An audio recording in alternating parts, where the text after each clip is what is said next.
तप्त काञ्चना गौराङ्गे राधे वृन्दावनेश्वरि वृषभानुसुते देवी प्रणमामि हरिप्रिये।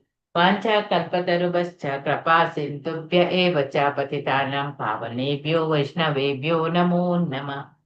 नमः ॐ विष्णुपादाय कृष्णप्रेष्ठाय भूतले श्रीमते भक्तिवेदान्त स्वामिन् इति नामिने। नमस्ते सरस्वती देवी गौरवाणी प्रचारिणी निर्विशेषा शून्यवादी पाश्चात्यदेशतारिणी। जय श्री कृष्ण चैतन्य प्रभु नित्यानंद श्री अद्वैत गदाधर श्रीवासादि गौर भक्तवृंद। हरे कृष्णा कृष्णा कृष्णा हरे हरे, हरे रामा ರಾಮ ರಾಮ ರಾಮ ಹರೇ ಹರೇ, ಹರೇ ಕೃಷ್ಣ.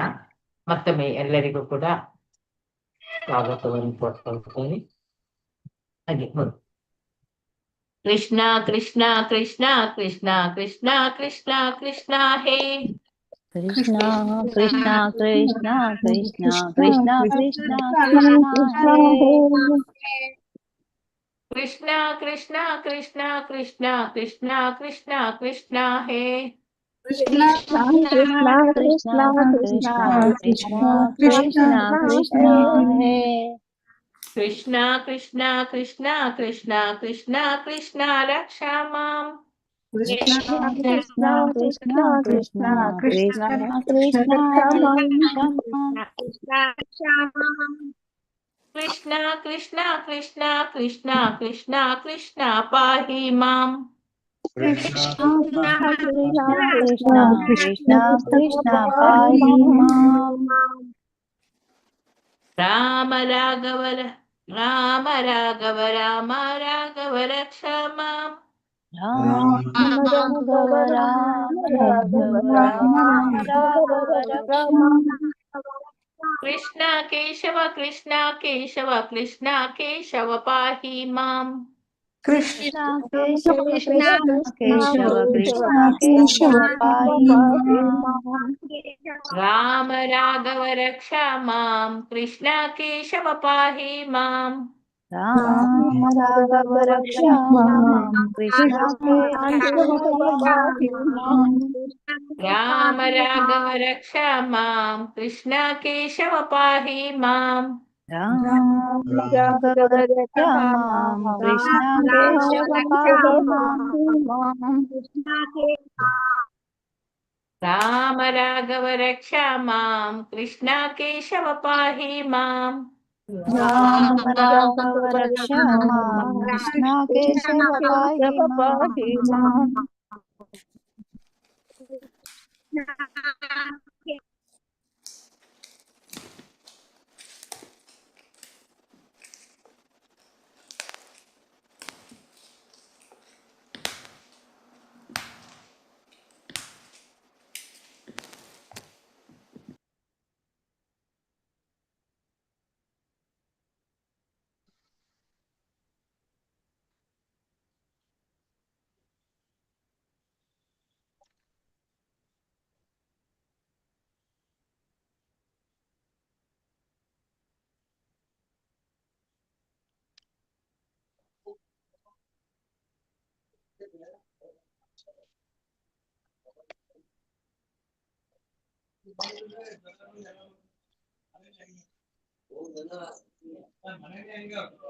ಸ್ಕ್ರೀನ್ ಬಂತಲ್ಲ?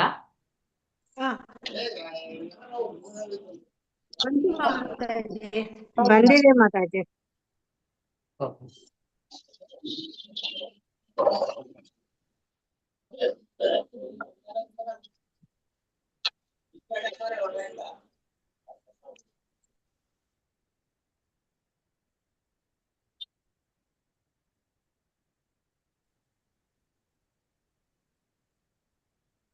Page number 87.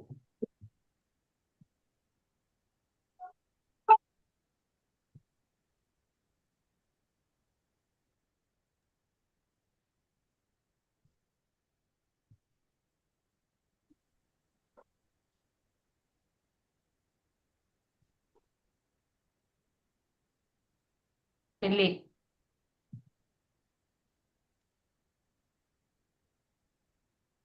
ಪತನಾಕು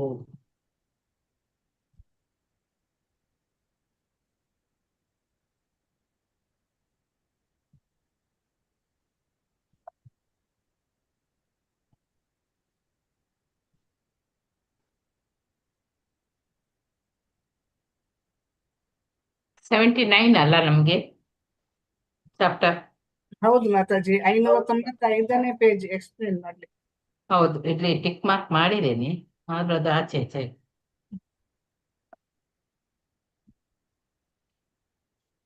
ಇಲ್ಲಿಂದ ಬೇರೇನನ್ನು ಮಾಡಲಾರದ.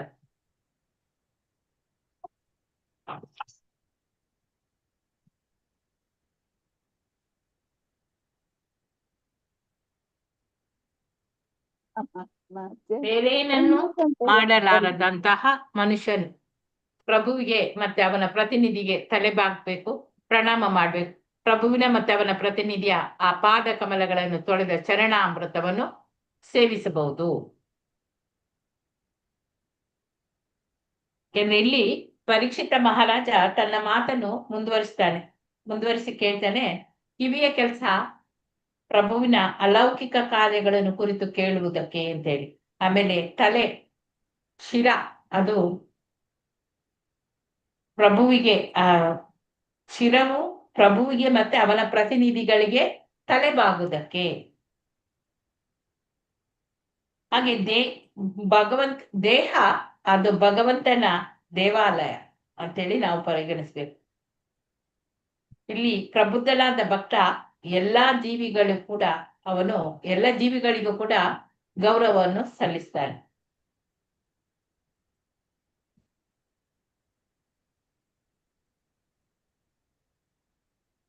ಪ್ರಾರಂಭ ಹಂತದಲ್ಲಿರುವ ಭಕ್ತ ಅವನು ದೇವಾಲಯದಲ್ಲಿರುವ ದೇವರ ಮುಂದೆ ನಿಂತುಕೊಂಡು ತನ್ನ ದೇವೋತ್ತಮ ಪರಮ ಪುರುಷನ ನೇರ ಪ್ರತಿನಿಧಿಗಳಾದ ಗುರುವಿನ ಮುಂದೆ ಬಾಗ್ತಾನೆ. ಹಾಗೆ ಮಧ್ಯಮ ಘಟ್ಟದಲ್ಲಿ ಇರುವವ ಸಂಪೂರ್ಣವಾಗಿ ಪ್ರಗತಿ ಹೊಂದಿದ ಘಟ್ಟದಲ್ಲಿ ಮನುಷ್ಯನು ಪ್ರಭುವಿನ ಮುಂದೆ ಅಥವಾ ಅವನ ಪ್ರತಿನಿಧಿಯ ಮುಂದೆ ತಲೆಬಾಗುವುದರಿಂದ ತನ್ನ ಶಿರಸ್ಸಿನ ಕೆಲಸವನ್ನು ಪರಿಪೂರ್ಣ ಮಾಡಿಕೊಳ್ತಾನೆ. ಹೀಗೆ ಭಗವಂತನನ್ನು ಅವನ ಪ್ರತಿನಿಧಿಯನ್ನು ನೋಡುವುದರಿಂದ ಕಣ್ಣುಗಳ ಕೆಲಸ ಅಲ್ಲಿ ಪರಿಪೂರ್ಣ ಮಾಡಿಕೊಳ್ಬಹುದು. ಭಗವಂತ ಮತ್ತೆ ಅವನ ಪ್ರತಿನಿಧಿಯ ಸೇವೆಯಲ್ಲಿ ತೊಡಗಿಸುವುದರಿಂದ ಪ್ರತಿಯೊಬ್ಬ ಕೂಡ ದೇಹದ ವಿವಿಧ ಭಾಗಗಳ ಕ್ರಿಯೆಯನ್ನು ಕೂಡ ಪರಿಪೂರ್ಣ ಹಂತಕ್ಕೆ ಏರಿಸಬಹುದು. ಬೇರೆ ಏನನ್ನೂ ಮಾಡ್ಲಿಕ್ಕೆ ಆಗದಿದ್ರೆ ಮನುಷ್ಯನು ಪ್ರಭುವಿನ ಮತ್ತು ಅವನ ಪ್ರತಿನಿಧಿಗೆ ತಲೆಬಾಗಿ ಪ್ರಣಾಮವನ್ನು ಮಾಡ್ಬೇಕು. ಮತ್ತೆ ಅವನ ಪ್ರಭುವಿನ ಅಥವಾ ಅವನ ಪ್ರತಿನಿಧಿಯ ಆ ಪಾದ ಕಮಲಗಳನ್ನು ತೊಳೆದ ಚರಣಾಮೃತವನ್ನು ಸೇವಿಸಬಹುದು. ಈ ಪರೀಕ್ಷಿತ ಮಹಾರಾಜನ ಈ ಮಾತುಗಳನ್ನು ಕೇಳಿ ಸುಖಮುನಿಗೆ ತಡೆಯಲಾರದ ಭಕ್ತಿಪೂರ್ವಕವಾದ ಆನಂದ ಆಯಿತು. ಅಂದ್ರೆ ಅವನು ವೈಷ್ಣವ ಸಿದ್ಧಾಂತವನ್ನು ಅರ್ಥ ಮಾಡಿಕೊಳ್ಳುವುದರಲ್ಲಿ ಪರೀಕ್ಷಿತ ಮಹಾರಾಜನು ಬಹುದೂರ ಸಾಗಿದ್ನು.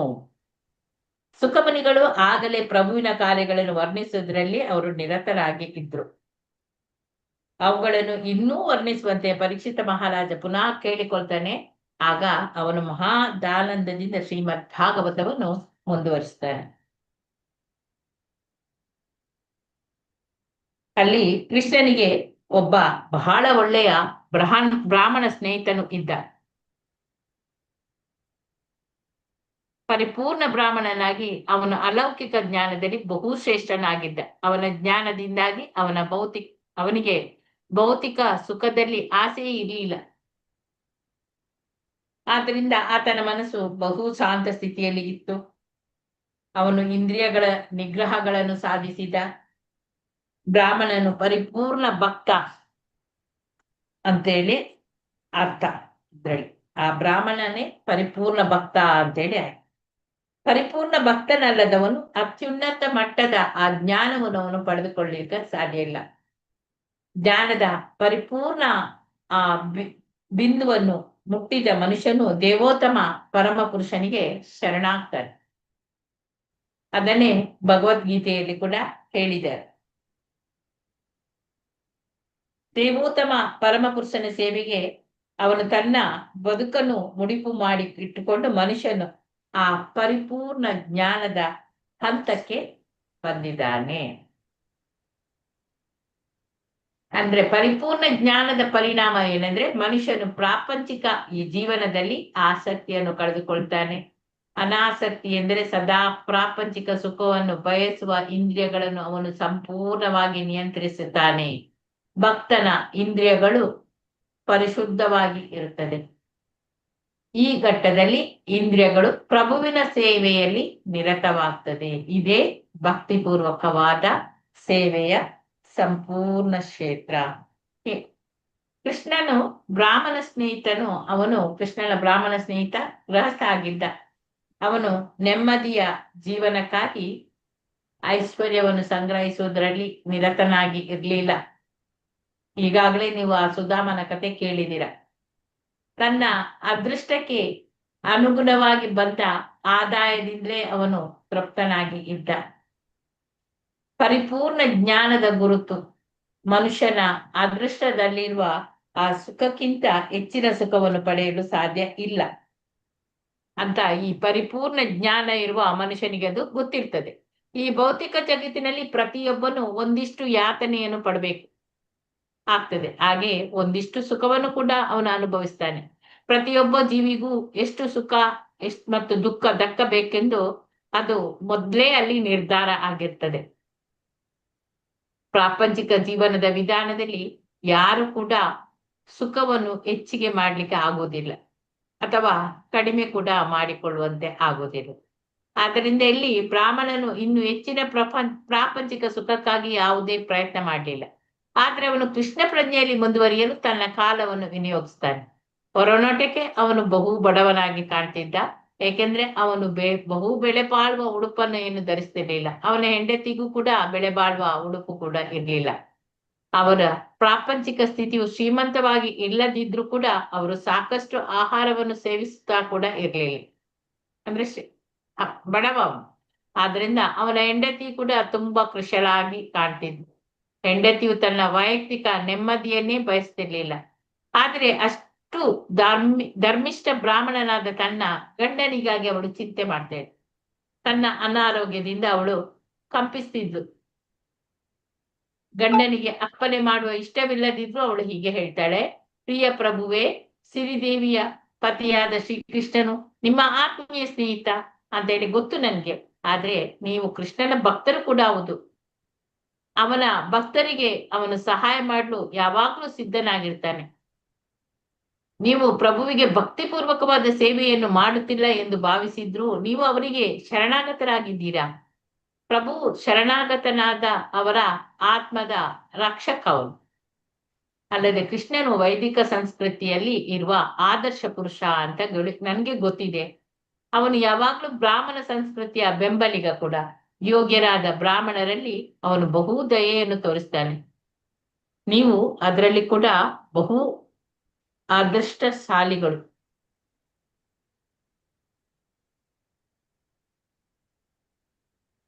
ಏಕೆಂದ್ರೆ ದೇವೋತ್ತಮ ಪರಮ ಪುರುಷನೇ ನಿಮ್ಮ ಸ್ನೇಹಿತ. ನಿಮ್ಮಂತವರಿಗೆ ಕೃಷ್ಣನೊಬ್ಬನೇ ಆಶ್ರಯ. ಏಕೆಂದ್ರೆ ನೀವು ಸಂಪೂರ್ಣವಾಗಿ ಅವರಿಗೆ ಶರಣಾಗತರಾಗಿದ್ದೀರಾ. ಇದು ನಿಮ್ಮ ಸ್ವಂತ ಸದೃಶ.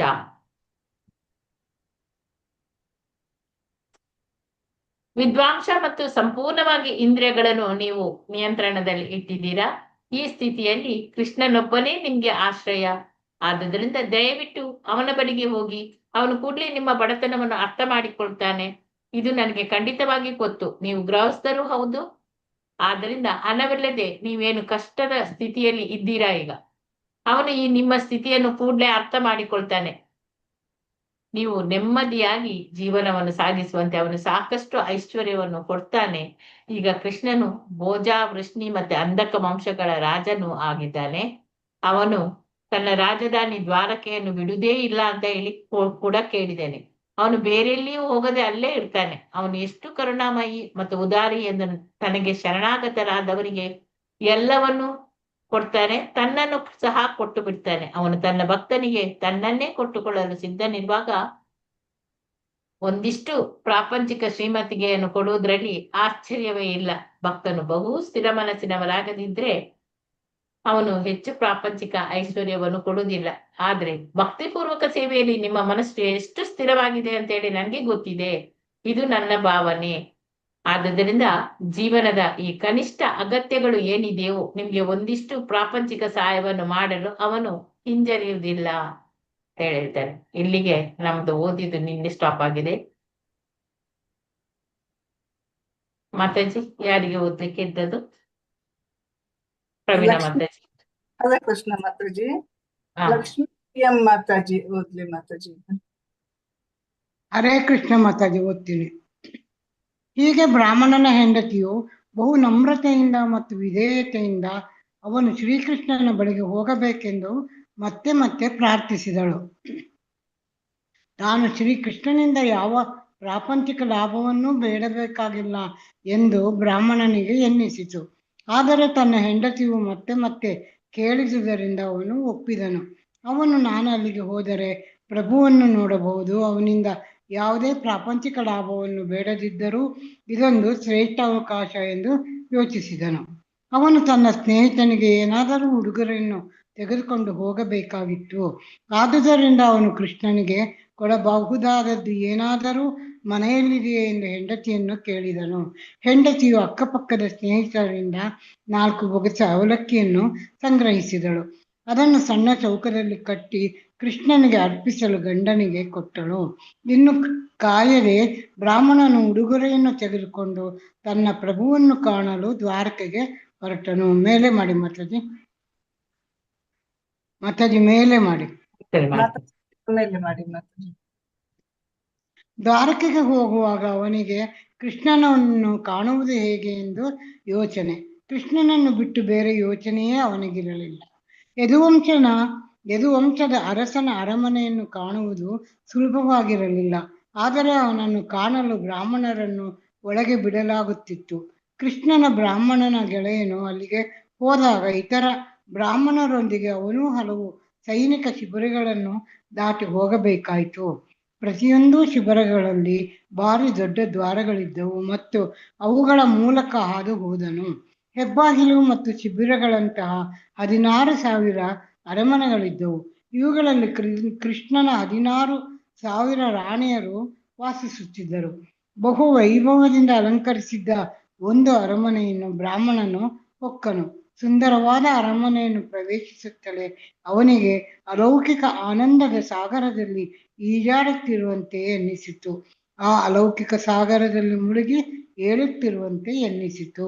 ಮೇಲೆ ಮಾಡ್ತೀರಾ ಮಾತಾಜಿ? ಹರೇ ಕೃಷ್ಣ ಮಾತಾಜಿ. ಧನ್ಯವಾದಗಳು ಮಾತಾಜಿ. ಧನ್ಯವಾದಗಳು. ಬೇರೆಯವರಿಗೆ ಹರೇ ನೆಕ್ಸ್ಟ್ ಕೃಷ್ಣ. ಬೇರೆಯವರಿಗೆ. ಲಲಿತಾ ಮಾತಾಜಿ ಓದಿ. ಹರೇ ಕೃಷ್ಣ ಮಾತಾಜಿ. ಆ ಹೊತ್ತಿನಲ್ಲಿ ಕೃಷ್ಣನು ರುಕ್ಮಿಣಿಯ ಮಂಚದ ಮೇಲೆ ಕುಳಿತಿದ್ದನು. ಬ್ರಾಹ್ಮಣನು ತನ್ನ ಮನೆಗೆ ಬರುತ್ತಿದ್ದುದನ್ನು ದೂರದಿಂದಲೇ ಕಂಡನು.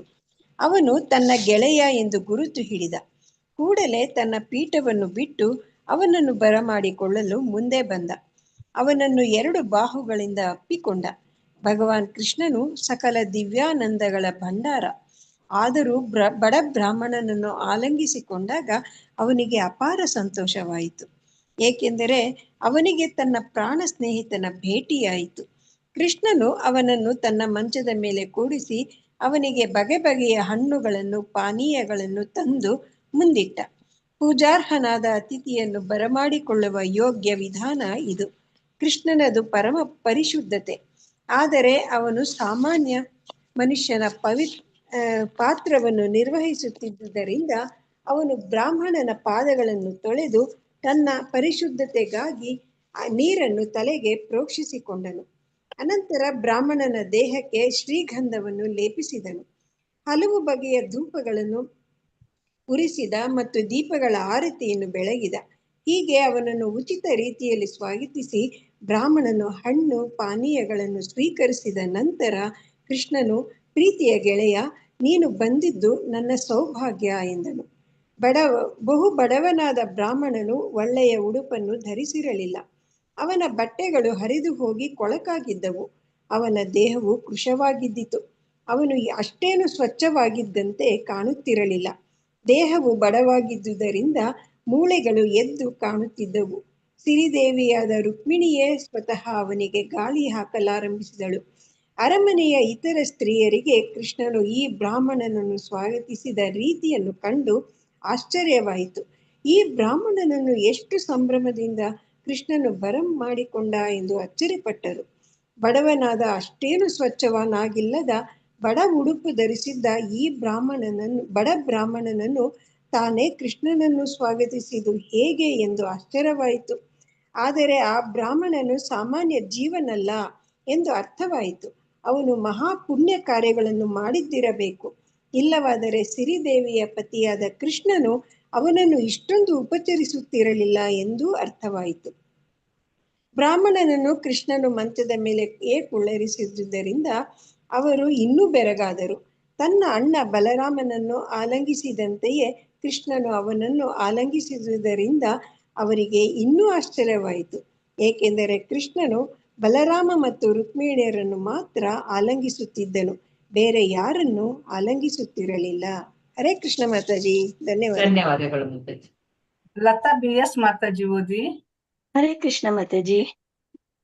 ಬ್ರಾಹ್ಮಣನನ್ನು ಪ್ರೀತಿಯಿಂದ ಸ್ವಾಗತಿಸಿ ಮಂಚದ ಮೇಲೆ ಕುಳ್ಳಿರಿಸಿ ಕೃಷ್ಣನು ಹೀಗೆ ಹೇಳಿದನು.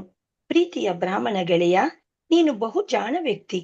ಧಾರ್ಮಿಕ ಜೀವನದ ತತ್ವಗಳನ್ನು ನೀನು ಚೆನ್ನಾಗಿ ಬಲ್ಲೆ. ನಮ್ಮ ಗುರುವಿನ ಮನೆಯಲ್ಲಿ ವಿದ್ಯಾಭ್ಯಾಸವನ್ನು ಮುಗಿಸಿ ಅವರಿಗೆ ಸೂಕ್ತವಾದ ಗುರುದಕ್ಷಿಣೆಯನ್ನು ಸಲ್ಲಿಸಿದ್ದಿ ಎಂದು ನನ್ನ ಭಾವನೆ. ನೀನು ಮನೆಗೆ ಹಿಂದಿರುಗಿ ಯೋಗ್ಯ ಪತ್ನಿಯನ್ನು ಮದುವೆಯಾಗಿರಬೇಕು. ಮೊದಲಿನಿಂದಲೂ ನಿನಗೆ ಪ್ರಾಪಂಚಿಕ ಮನೋಧರ್ಮವಿಲ್ಲ. ಪ್ರಾಪಂಚಿಕ ಸಂಪತ್ತನ್ನು ನೀನು ಬಯಸಲಿಲ್ಲ. ಆದುದರಿಂದ ನಿನಗೆ ಹಣದ ಅಗತ್ಯವಿದೆ ಎಂದು ನನಗೆ ತಿಳಿದಿದೆ. ಈ ಭೌತಿಕ ಜಗತ್ತಿನಲ್ಲಿ ಪ್ರಾಪಂಚಿಕ ಸಂಪತ್ತಿಗೆ ಮೋಹ ಪಡೆದವರು ಬಹು ವಿರಳ. ಅಂತಹ ಮೋಹರಹಿತರಿಗೆ ಕೂಡಿಟ್ಟ ಹಣದಲ್ಲಿ ಮತ್ತು ಇಂದ್ರಿಯ ಸುಖದ ಸಂಪತ್ತಿನಲ್ಲಿ ಆಸಕ್ತಿ ಇರುವುದಿಲ್ಲ. ಅವರಲ್ಲಿ ಕೆಲವರು ಆದರ್ಶ ಗೃಹಸ್ಥನು ಹೇಗಿರುತ್ತಾನೆ ಎನ್ನುವುದನ್ನು ತೋರಿಸಿಕೊಡುವುದಕ್ಕಾಗಿ ಹಣವನ್ನು ಸಂಗ್ರಹಿಸುವುದನ್ನು ಕಾಣುತ್ತೇವೆ. ಹಣದ ಸರಿಯಾದ ವಿತರಣೆಯು ಆದರ್ಶ ಗೃಹಸ್ಥನಿಗೆ ಎಷ್ಟು ಯೋಗ್ಯವಾದದ್ದು, ಹಾಗೆಯೇ ಅವನು ಹೇಗೆ ಶ್ರೇಷ್ಠ ಭಕ್ತನೂ ಆಗಿರುವುದು ಸಾಧ್ಯ ಎನ್ನುವುದನ್ನು ಅವರು ತೋರಿಸಿಕೊಡುತ್ತಾರೆ. ಇಂತಹ ಆದರ್ಶ ಗೃಹಸ್ಥರು ನಾನು ತೋರಿಸಿದ ಮಾರ್ಗದಲ್ಲಿಯೇ ನಡೆಯುತ್ತಾರೆ ಎಂದು ಭಾವಿಸಬೇಕು. ಪ್ರೀತಿಯ ಬ್ರಾಹ್ಮಣ, ನಾನು ನೀನು ಗುರುಗಳ ಆಶ್ರಮದಲ್ಲಿ ಒಟ್ಟಿಗೆ ಕಳೆದ ವಿದ್ಯಾಭ್ಯಾಸದ ದಿನಗಳು ನಿನಗೆ ನೆನಪಿವೆ ಎಂದು ಭಾವಿಸಿದ್ದೇನೆ. ವಾಸ್ತವವಾಗಿ ನಿನಗೂ ನನಗೂ ಜೀವನದಲ್ಲಿ ಬಂದ ವಿದ್ಯೆಯನ್ನೆಲ್ಲ ನಾವು ನಮ್ಮ ವಿದ್ಯಾಭ್ಯಾಸದ ಕಾಲದಲ್ಲಿ ಪಡೆದೆವು. ಮನುಷ್ಯನಿಗೆ ಹರೇ ಕೃಷ್ಣ ಮಾತಾಜಿ. ಧನ್ಯವಾದಗಳು ಮಾತಾಜಿ. ಮಂಜುಳಾ A ಮಾತಾಜಿ ಓದಿ. ಹರೇ ಕೃಷ್ಣ ಮಾತಾಜಿ. ಮನುಷ್ಯನಿಗೆ ತನ್ನ ವಿದ್ಯಾಭ್ಯಾಸದ ದಿನಗಳಲ್ಲಿ ಯೋಗ್ಯರಾದ ಗುರುಗಳಿಂದ ಸಾಕಷ್ಟು ಶಿಕ್ಷಣ ದೊರೆತರೆ ಅವನ ಭವಿಷ್ಯವು ಶುಭಕರವಾಗುತ್ತದೆ. ಅವನು ಸುಲಭವಾಗಿ ಅಜ್ಞಾನದ ಸಾಗರವನ್ನು ದಾಟಬಹುದು. ಅವನು ಮಾಯಾಶಕ್ತಿಯ ಪ್ರಭಾವಕ್ಕೆ ಒಳಗಾಗುವುದಿಲ್ಲ. ಪ್ರಿಯ ಸ್ನೇಹಿತ, ತಂದೆಯ ಕೃಪೆಯಿಂದಲೇ ಮನುಷ್ಯನಿಗೆ ದೇಹವು ಲಭ್ಯವಾಗುವುದು. ಆದುದರಿಂದಲೇ ಮನುಷ್ಯನು ತಂದೆಯನ್ನು ತನ್ನ ಮೊದಲನೆಯ ಗುರುವಾಗಿ ಭಾವಿಸಬೇಕು. ಆದುದರಿಂದ ಸಹಜವಾದ ಗುರು ತಂದೆ. ನಮ್ಮನ್ನು ಅಲೌಕಿಕ ವಿದ್ಯೆಯ ಜಗತ್ತಿಗೆ ಪ್ರವೇಶ ಮಾಡಿಸುವವನು ಮುಂದಿನ ಗುರು. ನನ್ನನ್ನು ಪೂಜಿಸುವಂತೆಯೇ ಅವರನ್ನು ಪೂಜಿಸಬೇಕು. ಒಬ್ಬರಿಗಿಂತ ಹೆಚ್ಚು ಮಂದಿ ಗುರುಗಳು ಇರಬಹುದು. ಶಿಷ್ಯರಿಗೆ ಆಧ್ಯಾತ್ಮಿಕ ವಿಷಯಗಳಲ್ಲಿ ಶಿಕ್ಷಣ ಕೊಡುವವನು ಶಿಕ್ಷಾ ಗುರು. ಶಿಷ್ಯನಿಗೆ ದೀಕ್ಷೆಯನ್ನು ಕೊಡುವವನು ದೀಕ್ಷಾ ಗುರು. ಅವರಿಬ್ಬರೂ ನನ್ನ ಪ್ರತಿನಿಧಿಗಳು. ಶಿಕ್ಷಣ ನೀಡುವವರು ಅನೇಕ ಮಂದಿ ಗುರುಗಳಿರಬಹುದು, ಆದರೆ ದೀಕ್ಷಾ ಗುರು ಒಬ್ಬನೇ. ಈ ಗುರುಗಳ ಶಿಕ್ಷಣದ ಲಾಭವನ್ನು ಪಡೆದು ಅವರಿಂದ ಒಳ್ಳೆಯ ವಿದ್ಯೆಯನ್ನು ಪಡೆಯುವ ಮನುಷ್ಯನು ಭೌತಿಕ ಅಸ್ತಿತ್ವದ ಜಗತ್ತನ್ನು ದಾಟುತ್ತಾನೆ.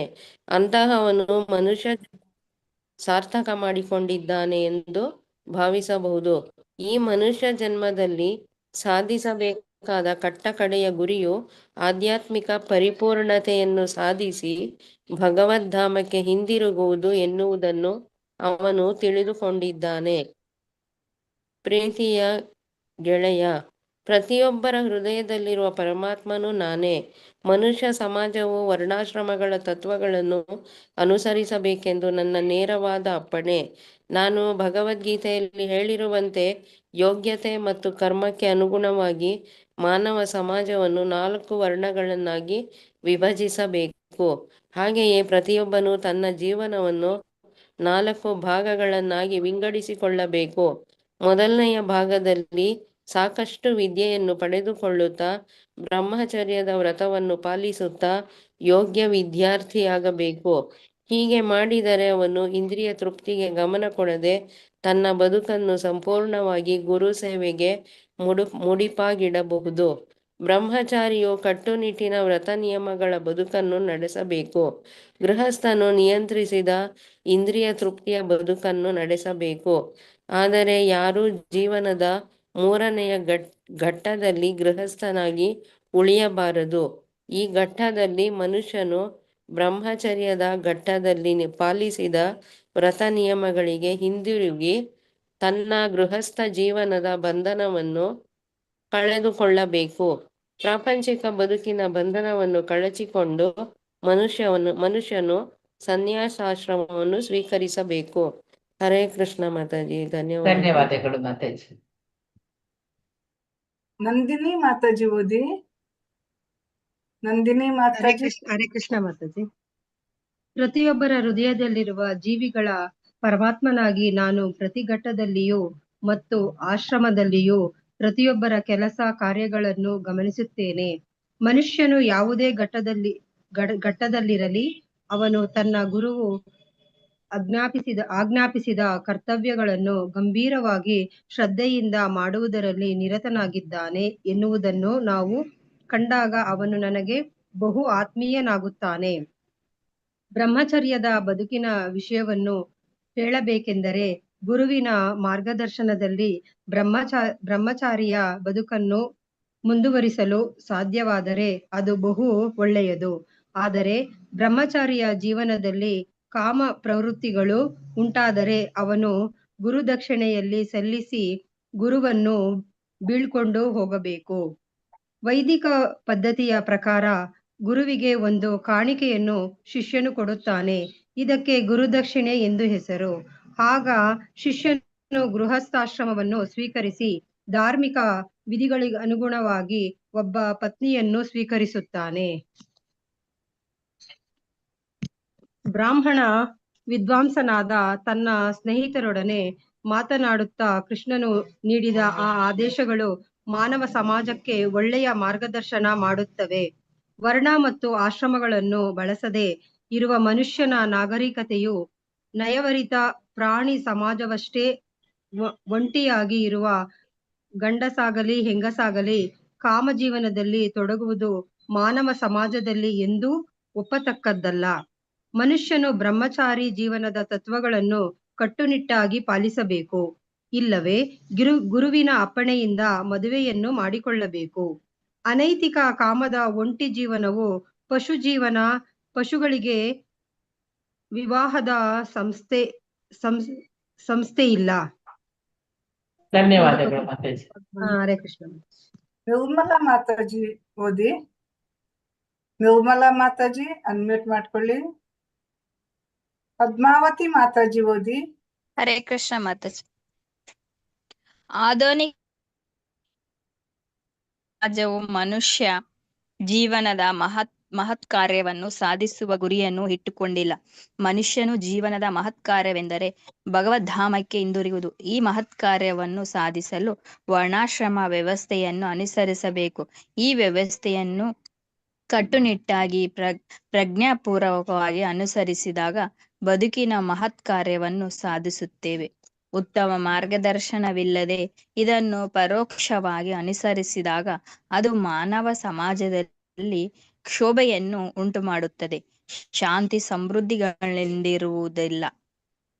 ಹರೇ ಕೃಷ್ಣ. ಕೃಷ್ಣನು ತನ್ನ ಬ್ರಾಹ್ಮಣ ಸ್ನೇಹಿತನೊಂದಿಗೆ ಮಾತನ್ನು ಹೀಗೆ ಮುಂದುವರಿಸಿದನು. ಪ್ರಿಯ ಸ್ನೇಹಿತ, ನಾವು ವಿದ್ಯಾರ್ಥಿಗಳಾಗಿದ್ದಾಗ ದಿನಗಳಲ್ಲಿ ನಮ್ಮ ಕೆಲಸ ಕಾರ್ಯಗಳ ನೆನಪು ನಿನಗೆ ಎಂದಿಕೊಂಡಿದ್ದೇನೆ. ಗುರುಪತ್ನಿ ಅಪ್ಪಣೆಯಂತೆ ಕಾಡಿನಿಂದ ಸೌದೆಯನ್ನು ತರಲು ನಾವು ಹೋದ ನೆನಪು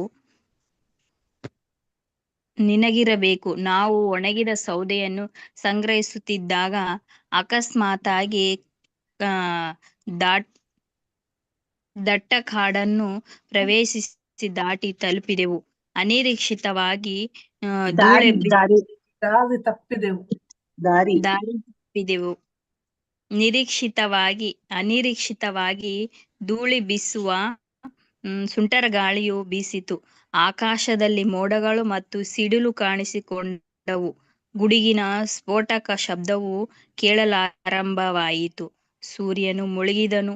ನಾವು ಕತ್ತಲಾದ ಕಾಡಿನಲ್ಲಿ ದಾರಿ ತಪ್ಪಿದೆವು. ಆನಂತರ ಧಾರಾಕಾರವಾಗಿ ಮಳೆ ಸುರಿಯಿತು. ಭೂಮಿಯ ಮೇಲೆಲ್ಲ ನೀರು ಹರಿಯುತ್ತಿದ್ದವು. ಗುರುಗಳ ಆಶ್ರಮಕ್ಕೆ ಹಿಂದಿರುಗಲು ನಮಗೆ ದಾರಿಯೂ ಕಾಣದಂತಾಯಿತು. ಆ ಧಾರಾಕಾರದ ಮಳೆಯು ನಿನಗೆ ನೆನಪಿರಬಹುದು. ವಾಸ್ತವವಾಗಿ ಅದು ಮಳೆಯಲ್ಲ, ಒಂದು ಬಗೆಯ ಪ್ರಳಯವೇ. ಧೂಳಿನ ಮಾರುತ ಮತ್ತು ವಿಪರೀತ ಮಳೆಯಿಂದಾಗಿ ನಮಗೆ ಬಹು ನೋವಾಯಿತು. ಎತ್ತ ತಿರುಗಿದರೂ ದಿಗ್ಭ್ರಾಂತರಾದೆವು. ಆ ಅಂತ್ಯದ ಸಂಕಟ ಸ್ಥಿತಿಯಲ್ಲಿ ನಾವು ಒಬ್ಬರು ಇನ್ನೊಬ್ಬರ ಕೈಯನ್ನು ಹಿಡಿದುಕೊಂಡು ಕಾಡಿನಿಂದ ಹೊರಕ್ಕೆ ದಾರಿಯನ್ನು ಕಂಡುಕೊಳ್ಳಲು ರಾತ್ರಿಯನ್ನು ಹೀಗೆ ಕಳೆದೆವು. ಆರೋಹಣದಾಯಕವಾದ ನಮ್ಮ ಅರುಣೋದಯವಾದಾಗ ನಮ್ಮ ಗುರುದೇವರಿಗೆ ನಾವು ಆಶ್ರಮದಲ್ಲಿ ಇರದಿದ್ದ ಸಂಗತಿಯು ತಿಳಿಯಿತು. ನಮ್ಮನ್ನು ಹುಡುಕಲು ಇತರ ಶಿಷ್ಯರನ್ನು ಕಳಿಸಿಕೊಟ್ಟರು. ಅವರು ಶಿಷ್ಯರೊಂದಿಗೆ ಬಂದರು. ಕಾಡಿನಲ್ಲಿ ನಾವಿದ್ದ ಸ್ಥಳಕ್ಕೆ ಬಂದಾಗ ನಮ್ಮ ಸಂಕಟವನ್ನು ಕಂಡರು. ಹರೇ ಕೃಷ್ಣ. ಧನ್ಯವಾದಗಳು ಮಾತಾಜಿ. ಮಾತಾಜಿ ಪ್ರೇಮರಾಘವ ಮಾತಾಜಿ ಓದಿ. ಪ್ರೇಮರಾಘವ ಮಾತಾಜಿ. ಹರೇ ಕೃಷ್ಣ ಮಾತಾಜಿ. ಬಹು ಕರುಣೆಯಿಂದ ಗುರುದೇವರು ಹೀಗೆ ಹೇಳಿದರು. ಪ್ರೀತಿಯ ಹುಡುಗರೇ, ನನಗಾಗಿ ನೀವು ಇಷ್ಟೊಂದು ಕಷ್ಟವನ್ನು ಪಟ್ಟಿರುವುದು ಆಶ್ಚರ್ಯಕರ. ಪ್ರತಿಯೊಬ್ಬನು ಮೊದಲು ತನ್ನ ದೇಹ ರಕ್ಷಣೆಯನ್ನು ಮಾಡಿಕೊಳ್ಳುತ್ತಾನೆ. ಆದರೆ ನೀವು ಎಷ್ಟು ಒಳ್ಳೆಯವರು ಮತ್ತು ಗುರುನಿಷ್ಠರು ಎಂದರೆ ದೇಹದ ನೆಮ್ಮದಿಗೆ ಗಮನ ಕೊಡದೆ ನನಗಾಗಿ ಇಷ್ಟು ಶ್ರಮ ವಹಿಸಿದ್ದೀರಿ. ನಿಮ್ಮಂತಹ ನಿಜವಾದ ವಿದ್ಯಾರ್ಥಿಗಳು ಗುರುವಿನ ತೃಪ್ತಿಗಾಗಿ ಯಾವ ಕಷ್ಟವನ್ನಾದರೂ ಸಹಿಸುತ್ತಾರೆ ಎಂದು ಕಂಡು ನನಗೆ ಬಹಳ ಸಂತೋಷವಾಗಿದೆ. ನಿಜವಾದ ವಿದ್ಯಾರ್ಥಿಯು ತನ್ನ ಗುರುವಿನ ಋಣವನ್ನು ತೀರಿಸುವುದು ಈ ರೀತಿಯಲ್ಲಿ. ಗುರುವಿನ ಸೇವೆಗೆ ತನ್ನ ಜೀವನವನ್ನು ಮುಡಿಪಾಗಿಡುವುದು ಶಿಷ್ಯನ ಕರ್ತವ್ಯ. ದ್ವಿಜೋತ್ತಮ, ನಿನ್ನ ಕಾರ್ಯದಿಂದ ನನಗೆ ಬಹಳ ಸಂತೋಷವಾಗಿದೆ. ನಿನ್ನನ್ನು ಆಶೀರ್ವದಿಸುತ್ತೇನೆ. ನಿನ್ನ ಬಯಕೆಗಳು ಆಕಾಂಕ್ಷೆಗಳೆಲ್ಲ ಕೈಗೂಡಲಿ. ನನ್ನಿಂದ ನೀನು ಕಲಿತ ವೇದ ವಿದ್ಯೆ ಎಲ್ಲ ಸದಾ ನಿನ್ನ ನೆನಪಿನಲ್ಲಿರಲಿ. ಇದರಿಂದ ಪ್ರತಿ ಕ್ಷಣವೂ ನೀನು ವೇದಗಳ ಉಪದೇಶವನ್ನು ನೆನಪಿನಲ್ಲಿಟ್ಟು ಕಷ್ಟವಿಲ್ಲದೆ ಅವುಗಳ ಆದೇಶಗಳನ್ನು ಹೇಳಲು ಸಾಧ್ಯವಾಗುತ್ತದೆ. ಹೀಗೆ ನಿನಗೆ ಈ ಬದುಕಿನಲ್ಲಾಗಲಿ ಮುಂದಿನ ಬದುಕಿನಲ್ಲಾಗಲಿ ನಿರಾಶೆಯಾಗುವುದಿಲ್ಲ. ಕೃಷ್ಣನು ಮಾತನ್ನು ಮುಂದುವರೆಸಿ, ಪ್ರಿಯ ಮಿತ್ರ, ನಮ್ಮ ಗುರುಗಳ ಆಶ್ರಮದಲ್ಲಿ ನಾವಿದ್ದಾಗ ಇಂಥ ಅನೇಕ ಘಟನೆಗಳು ನಡೆದದ್ದು ನಿನಗೆ ನೆನಪಿರಬಹುದು. ಗುರುವಿನ ಆಶೀರ್ವಾದವಿಲ್ಲದೆ ಯಾರೂ ಸುಖವಾಗಿರಲು ಸಾಧ್ಯವಿಲ್ಲ ಎಂದು ಈಗ ನಾವಿಬ್ಬರೂ ಅರ್ಥ ಮಾಡಿಕೊಳ್ಳಬಲ್ಲೆವು. ಗುರುವಿನ ಕೃಪೆಯಿಂದ, ಅವರ ಆಶೀರ್ವಾದದಿಂದ ಮನುಷ್ಯನು ಶಾಂತಿ ಸಮೃದ್ಧಿಗಳನ್ನು ಸಾಧಿಸಬಲ್ಲ ಮತ್ತು ಮನುಷ್ಯ ಜನ್ಮವನ್ನು ಸಾರ್ಥಕ ಮಾಡಿಕೊಳ್ಳಬಹುದು ಎಂದು ಹೇಳಿದ. ಈ ಮಾತುಗಳನ್ನು ಕೇಳಿ ಬ್ರಾಹ್ಮಣ ವಿದ್ವಾಂಸನು ಹೀಗೆ ಉತ್ತರ ಹೇಳಿದನು. ಪ್ರಿಯ ಕೃಷ್ಣ, ನೀನು ಪರಮ ಪ್ರಭುವು, ಎಲ್ಲರ ಪರಮ ಗುರುಗಳ ಮನೆಯಲ್ಲಿ ನಿನ್ನೊಡನೆ ಇರುವ ಭಾಗ್ಯವು ನನಗೆ ದೊರೆತದ್ದರಿಂದ ನಾನು ಮಾಡಬೇಕಾದ ವೇದೋಕ್ತ ಕರ್ತವ್ಯಗಳು ಯಾವುವೂ ಇಲ್ಲ ಎಂದು ನನಗೆ ತೋರುತ್ತದೆ. ಪ್ರಿಯ ಪ್ರಭುವೇ, ಆರ್ಥಿಕ ಸಮೃದ್ಧಿ, ಇಂದ್ರಿಯ ತೃಪ್ತಿ ಮತ್ತು ಮುಕ್ತಿಯು ಸೇರಿದಂತೆ ಮನುಷ್ಯ ಜೀವನದ ಪರಿಪೂರ್ಣತೆಗೆ ಅಗತ್ಯವಾದ ವೇದಗಳು, ಪ್ರಾರ್ಥನೆಗಳು, ವಿದ್ಯುಕ್ತ ಉತ್ಸವಗಳು, ಧಾರ್ಮಿಕ ಕಾರ್ಯಗಳು ಮತ್ತು ಅಗತ್ಯವಾದ ಉಳಿದೆಲ್ಲದಕ್ಕೂ ಒಂದೇ ಮೂಲ. ಪರಮ ಪುರುಷನಾದ ನೀನು ಬದುಕಿನ ವಿವಿಧ ಎಲ್ಲದರ ಪರಮ ಗುರಿಯು ಒಂದೇ, ಅದು ನಿನ್ನನ್ನು ಅರ್ಥ ಮಾಡಿಕೊಳ್ಳುವುದು. ಬೇರೆ ಮಾತುಗಳಲ್ಲಿ ಹೇಳುವುದಾದರೆ ಅವು ನಿನ್ನ ದಿವ್ಯ ರೂಪದ ಬೇರೆ ಬೇರೆ ಭಾಗಗಳು. ಆದರೂ ನೀನು ವಿದ್ಯಾರ್ಥಿಯ ಪಾತ್ರವನ್ನು ವಹಿಸಿದೆ ಮತ್ತು ನಮ್ಮೊಡನೆ ಗುರುಗಳ ಮನೆಯಲ್ಲಿ ವಾಸ ಮಾಡಿದೆ. ಹೀಗೆಂದರೆ ಎಲ್ಲ ಲೀಲೆಗಳನ್ನು ನಿನ್ನ ಸಂತೋಷಕ್ಕಾಗಿಯೇ ನಡೆಸಿದೆ ಎಂದು ಅರ್ಥ. ಇಲ್ಲವಾದರೆ ನೀನು ಮನುಷ್ಯನ ಪಾತ್ರವನ್ನು ವಹಿಸುವ ಅಗತ್ಯವೇ ಇರಲಿಲ್ಲ. ಶ್ರೀಕೃಷ್ಣ ಮತ್ತು ಬ್ರಾಹ್ಮಣನಾದ ಸುಧಾಮರ ಭೇಟಿ ಎಂಬ 71ನೆಯ ಅಧ್ಯಾಯದ ಭಕ್ತಿ ವೇದಾಂತ ಭಾವಾರ್ಥವು ಇಲ್ಲಿಗೆ ಮುಗಿಯಿತು. ಹರೇ ಕೃಷ್ಣ ಹರೇ ಕೃಷ್ಣ ಕೃಷ್ಣ ಕೃಷ್ಣ ಹರೇ ಹರೇ ಹರೇ ರಾಮ ಹರೇ ರಾಮ ರಾಮ ರಾಮ ಹರೇ ಹರೇ.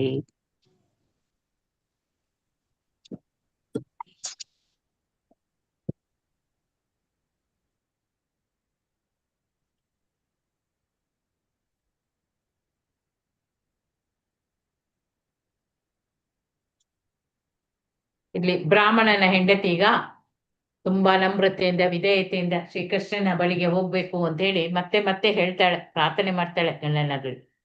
ತಾನು ಕೃಷ್ಣನಿಂದ ಯಾವ ಪ್ರಾಪಂಚಿಕ ಲಾಭವನ್ನು ಬೇಡ ನನ್ಗೆ, ಬೇಕಾಗಿಲ್ಲ ನಂಗೆ ಅಂತ ಬ್ರಾಹ್ಮಣನಿಗೆ ಅನಿಸ್ತದೆ. ಆದ್ರೆ ತನ್ನ ಹೆಂಡತಿ ಮತ್ತೆ ಮತ್ತೆ ಕೇಳಿದ್ರಿಂದ ಅವನೀಗ ಒಪ್ಪುತ್ತಾನೆ. ನಾನು ಅಲ್ಲಿಗೆ ಹೋದ್ರೆ ಪ್ರಭುವನ್ನಾದ್ರೂ ನೋಡ್ಬೋದು, ಅವನಿಂದ ಯಾವುದೇ ಪ್ರಾಪಂಚಿಕ ಲಾಭವನ್ನು ಬೇಡದಿದ್ರು ಇದೊಂದು ನಂಗೆ ಪ್ರಭುವನ್ನು ನೋಡ್ಲಿಕ್ಕೆ ಶ್ರೇಷ್ಠವಾದ ಅವಕಾಶ ಅಂತ ಹೇಳಿ ಯೋಚಿಸ್ತಾನೆ. ಮತ್ತೆ ತನ್ನ ಸ್ನೇಹಿತನಿಗೆ ಏನಾದ್ರೂ ಒಂದು ಉಡುಗೊರೆ ತೆಗೆದುಕೊಂಡು ಹೋಗ್ಬೇಕಲ್ಲ, ಆದ್ರಿಂದ ಅವನು ಕೃಷ್ಣನಿಗೆ ಕೊಡಬಹುದಾದರೂ ಏನಾದ್ರೂ ಮನೆಯಲ್ಲಿದೆಯಾ ಅಂತೇಳಿ ಹೆಂಡತಿ ಹತ್ರ ಕೇಳ್ತಾನೆ.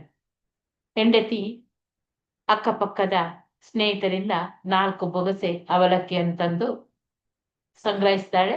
ಮತ್ತೆ ಒಂದು ಸಣ್ಣ ಚೌಕದಲ್ಲಿ ಅಂದ್ರೆ ಬಟ್ಟೆಯಲ್ಲಿ ಕಟ್ಟಿ ಕೃಷ್ಣನಿಗೆ ಅರ್ಪಿಸ್ಲಿಕ್ಕೆ ಗಂಡನಿಗೆ ಕೊಡ್ತಾಳೆ. ಇನ್ನು ಕಾಯದೆ ಬ್ರಾಹ್ಮಣ ಏನ್ ಮಾಡ್ತಾನೆ, ಉಡುಗೊರೆಯನ್ನು ತೆಗೆದುಕೊಂಡು ತನ್ನ ಪ್ರಭುವನ್ನು ಕಾಣಲಿಕ್ಕೆ ದ್ವಾರಕೆಗೆ ಹೋಗ್ತಾನೆ. ದ್ವಾರಕೆಗೆ ಹೋಗುವಾಗ ಅವನಿಗೆ ಕೃಷ್ಣನನ್ನು ಕಾಣುವುದು ಹೇಗೆ ಎಂಬುದೇ ಒಂದು ಯೋಚನೆ. ಕೃಷ್ಣನನ್ನು ಬಿಟ್ಟು ಬೇರೆ ಯೋಚನೆಯೇ ಅವನಿಗೆ ಬರಲಿಲ್ಲ. ಯದುವಂಶದ ಅರಸನ ಅರಮನೆಯನ್ನು ಕಾಣುವುದು ಸುಲಭವೇನಲ್ಲ. ಆದ್ರೆ ಅವನನ್ನು ಕಾಣಲು ಬ್ರಾಹ್ಮಣರನ್ನು ಒಳಗೆ ಬಿಡ್ಲಾಗ್ತಿತ್ತು. ಕೃಷ್ಣನ ಬ್ರಾಹ್ಮಣ ಗೆಳೆಯನು ಅಲ್ಲಿಗೆ ಹೋದಾಗ ಇತರ ಬ್ರಾಹ್ಮಣರೊಂದಿಗೆ ಅವನು ಕೂಡ ಹಲವು ಸೈನಿಕ ಶಿಬಿರಗಳನ್ನೆಲ್ಲ ದಾಟಿ ಹೋಗ್ಬೇಕಾಯ್ತು. ಪ್ರತಿಯೊಂದು ಶಿಬಿರಗಳಲ್ಲಿ ಕೂಡ ಭಾರಿ ದೊಡ್ಡ ದ್ವಾರಗಳು ಇದ್ದವು. ಅವುಗಳ ಮೂಲಕ ಹಾದು ಹೋಗ್ತಾನೆ. ಹೆಬ್ಬಾಗಿಲುಗಳು ಮತ್ತು ಶಿಬಿರಗಳಂತ 16,000 ಅರಮನೆಗಳು ಇದ್ದವು. ಇವುಗಳಲ್ಲಿ ಎಲ್ಲ ಕೃಷ್ಣನ 16,000 ರಾಣಿಯರು ಕೂಡ ವಾಸ ಮಾಡ್ತಿದ್ರು. ವೈಭವದಿಂದ ಅಲಂಕರಿಸಿದ ಒಂದು ಅರಮನೆಯನ್ನು ಬ್ರಾಹ್ಮಣನು ಹೋಗ್ತಾನೆ. ಸುಂದರವಾದ ಅರಮನೆಯನ್ನು ಪ್ರವೇಶಿಸುತ್ತಲೇ ಅವನಿಗೆ ಅಲೌಕಿಕ ಆನಂದದ ಸಾಗರದಲ್ಲಿ ಈಜಾಡುವಂತೆ ಕಾಣ್ತದೆ. ಆ ಅಲೌಕಿಕ ಸಾಗರದಲ್ಲಿ ಮುಳುಗಿ ಹೇಳ್ತಿರುವಂತೆ ಕಾಣ್ತದೆ. ಆ ಹೊತ್ತಿನಲ್ಲಿ ಕೃಷ್ಣನು ರುಕ್ಮಿಣಿಯ ಮಂಚದ ಮೇಲೆ ಕುಳಿತಿದ್ದ. ಬ್ರಾಹ್ಮಣ ತನ್ನ ಮನೆಗೆ ಬರುತ್ತಿದ್ದುದನ್ನು ದೂರದಿಂದಲೇ ಕಾಣ್ತಾನೆ. ಅವನು ತನ್ನ ಗೆಳೆಯ ಎಂದು ಗುರುತು ಹಿಡಿದ ಕೂಡ್ಲೆ ತನ್ನ ಪೀಠವನ್ನು ಬಿಟ್ಟು ಅವನನ್ನು ಬರಮಾಡಿಕೊಡ್ಲಿಕ್ಕೆ ಮುಂದೆ ಬರ್ತಾನೆ. ತನ್ನ 2 ಬಾಹುಗಳಿಂದ ಅವನನ್ನು ಅಪ್ಪಿಕೊಳ್ತಾನೆ. ಭಗವಾನ್ ಕೃಷ್ಣನು ಸಕಲ ದಿವ್ಯ ಆನಂದಗಳ ಭಂಡಾರವನು. ಇಲ್ಲಿ ಬಡ ಬ್ರಾಹ್ಮಣ ಅವನನ್ನು ಆಲಿಂಗಿಸಿಕೊಂಡಾಗ ಅವನಿಗೆ ಅಪಾರವಾದ ಸಂತೋಷ ಆಯಿತು. ಏಕೆಂದ್ರೆ ಅವನಿಗೆ ತನ್ನ ಪ್ರಾಣ ಸ್ನೇಹಿತನ ಭೇಟಿಯಾದಾಗೆ ಆಯಿತು. ಕೃಷ್ಣನು ಅವನನ್ನು ತನ್ನ ಮಂಚದ ಮೇಲೆ ಕೂರಿಸ್ತಾನೆ. ಆಮೇಲೆ ಬಗೆ ಬಗೆಯ ಹಣ್ಣುಗಳನ್ನು ಪಾನೀಯಗಳನ್ನು ಎಲ್ಲ ತಂದು ಮುಂದಿಟ್ಟು ಅವನ ಪೂಜಾರ್ಹವಾದ ಅತಿಥಿಯನ್ನು ಬರಮಾಡಿಕೊಳ್ಳುವ ಯೋಗ್ಯ ವಿಧಾನ ಆಗಿತ್ತು. ಕೃಷ್ಣನದು ಪರಮ ಪರಿಶುದ್ಧತೆ. ಮತ್ತೆ ಅವನು ಸಾಮಾನ್ಯ ಮನುಷ್ಯನ ಪಾತ್ರವನ್ನು ನಿರ್ವಹಿಸುತ್ತಿದ್ದರಿಂದ ಆತನೀಗ ಬ್ರಾಹ್ಮಣನ ಪಾದಗಳನ್ನು ತೊಳೆದು ತನ್ನ ಪರಿಶುದ್ಧತೆಗಾಗಿ ನೀರನ್ನು ತಲೆಗೆ ಪ್ರೋಕ್ಷಿಸಿಕೊಳ್ತಾನೆ. ಅನಂತರ ಬ್ರಾಹ್ಮಣನ ದೇಹಕ್ಕೆ ಶ್ರೀಗಂಧವನ್ನು ಲೇಪಿಸ್ತಾನೆ. ಹಲವು ಬಗೆಯ ಧೂಪಗಳನ್ನು ಉರಿಸ್ತಾನೆ. ದೀಪಗಳ ಆರತಿಯನ್ನು ಬೆಳಗ್ತಾನೆ. ಇನ್ನು ಉಚಿತ ರೀತಿಯಲ್ಲಿ ಅವನನ್ನು ಸ್ವಾಗತ ಮಾಡ್ತಾನೆ. ಬ್ರಾಹ್ಮಣನು ಅನ್ನ ಪಾನೀಯಗಳನ್ನು ಸ್ವೀಕರಿಸಿದ ನಂತರ ಕೃಷ್ಣನು, ಪ್ರೀತಿಯ ಗೆಳೆಯ, ನೀನು ಬಂದದ್ದು ನನ್ನ ಸೌಭಾಗ್ಯ ಅಂತ ಹೇಳ್ತಾನೆ. ಬಹು ಬಡವನಾದ ಬ್ರಾಹ್ಮಣನು ಒಳ್ಳೆಯ ಉಡುಪನ್ನು ಕೂಡ ಧರಿಸಿರ್ಲಿಲ್ಲ. ಅವನ ಬಟ್ಟೆಗಳೆಲ್ಲ ಹರಿದು ಚಿಂದಿ ಆಗಿತ್ತು, ಕೊಳಕಾಗಿತ್ತು. ದೇಹ ತುಂಬಾ ಒಣಕಳಾಗಿತ್ತು, ಕೃಶವಾಗಿತ್ತು. ಅಷ್ಟೇನು ಸ್ವಚ್ಛವಾಗಿ ಇಲ್ಲದಂತೆ ಕಾಣ್ತಿತ್ತು. ಅಷ್ಟೇನು ಸ್ವಚ್ಛವಾಗಿದ್ದಂತೆ ಕಾಣ್ತಿರ್ಲಿಲ್ಲ.